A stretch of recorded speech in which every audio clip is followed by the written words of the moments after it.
Siapa yang suka minum kopi atau minum teh, cantik suggestkan tukar kepada oolong tea. Sebab apa? Yang ini lebih banyak khasiat ya. Akak-akak yang ada gastrik atau senantiasa craving nak makan manis-manis, boleh amalkan yang peach ni, oolong tea peach. Ya Allah, buka je bau peach ni semerbak. Lepas tu jimat korang, kita pakai sudu kecil je, kita boleh bancuh 3 kali.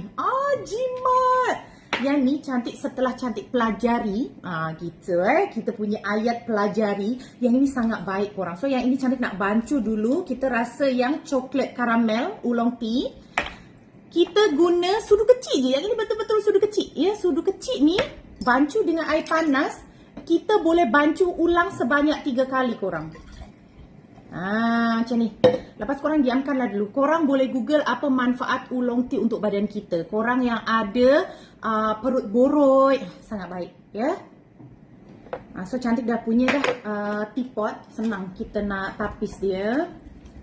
Serius kak, akak boleh tukarkan minum petang akak, breakfast akak kan.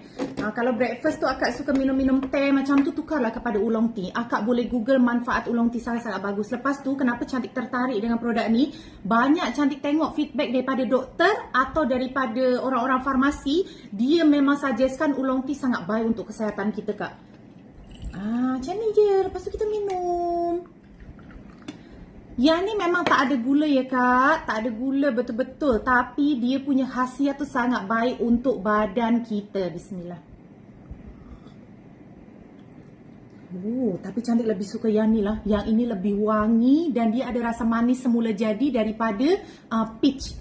Korang boleh grab. Cantik dah letak beg kuning dekat bawah tau. Akak akan minum lah kan. Suami isteri, anak beranak minum kak. Sangat baik. Oolong tea ni cantik tak boleh jelaskan detail dekat sini. Sebab tok-tok ni kadang-kadang kalau kita terlampau menjelaskan. Apalagi boleh untuk jadikan kita